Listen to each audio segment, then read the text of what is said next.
ఈరోజు stock market వివరాలు ఏంటంటే నిఫ్టీ వచ్చేసి -345.65 దగ్గర క్లోజ్ అయ్యి 22,904.45 దగ్గర క్లోజ్ అయింది.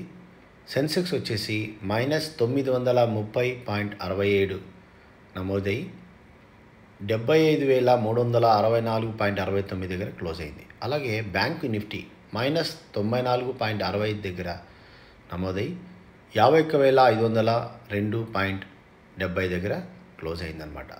సో ఈరోజు ఆల్మోస్ట్ ఆల్ మైనస్లోనే టోటల్గా మార్కెట్ క్లోజ్ అయింది.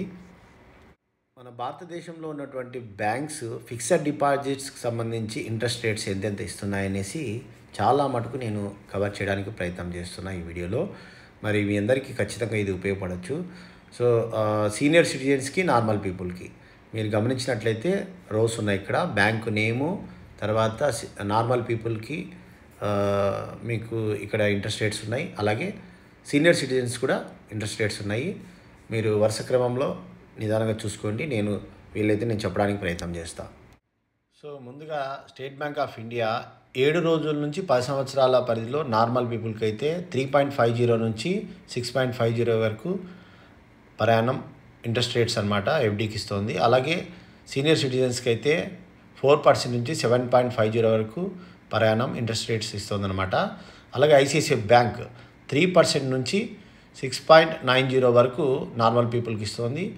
అలాగే సీనియర్ సిటిజన్స్కి 3.50 నుంచి 7.50 వరకు సీనియర్ సిటిజన్ ఇస్తుందన్నమాట ఇంట్రెస్ట్ రేట్స్. అలాగే హెచ్డిఎఫ్సి బ్యాంక్ 3% నుంచి 7%కి నార్మల్ పీపుల్కి ఇంట్రెస్ట్ రేట్స్ ఇస్తుంది ప్రయాణము. అదే సీనియర్ సిటిజన్స్కి అయితే 3.50 నుంచి 7.75 వరకు ఇంట్రెస్ట్ రేట్స్ ఇస్తుందన్నమాట. అలాగే మీరు యాక్సిస్ బ్యాంక్ని గమనించినట్లయితే 3% నుంచి 7% వరకు నార్మల్ పీపుల్కి, సీనియర్ సిటిజన్స్ అయితే 3.50 నుంచి 7.75 వరకు ఇస్తుంది. అంటే ఇది 7 days నుంచి 10 years క్యాలిక్యులేషన్ అనమాట. అంతవరకు మీరు హోల్డ్ చేయగలిగితే మినిమం 7 days, మ్యాక్సిమం 10 years అనమాట. అలాగే మీరు గమనించినట్లయితే ఈ విధంగా మీకు స్టెప్ బై స్టెప్ చాలా ఇచ్చాను, మీరు నిదానంగా చూసుకోండి. So highest rate interest rates ఏదైతే ఏ బ్యాంక్ అయితే ఇస్తుందో అక్కడ మీరు హోల్డ్ చేసుకోవచ్చు.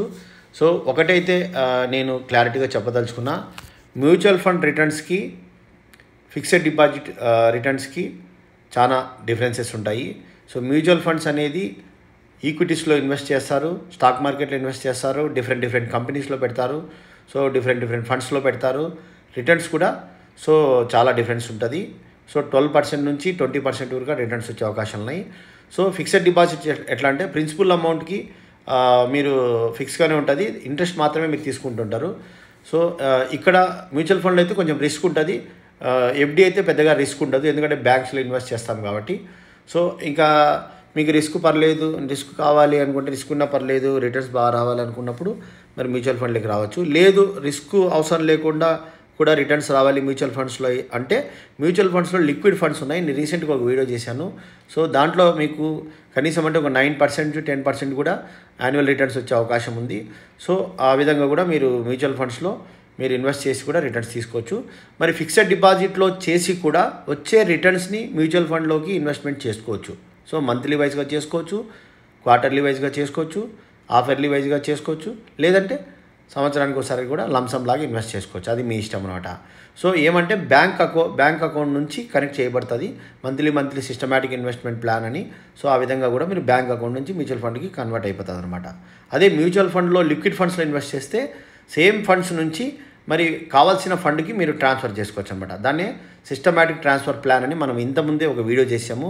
మీకు దానికి సంబంధించిన పూర్తి వివరాలు డిస్క్రిప్షన్లో వీడియో లింక్స్ ఇచ్చాను, మీరు చూసుకోవచ్చు.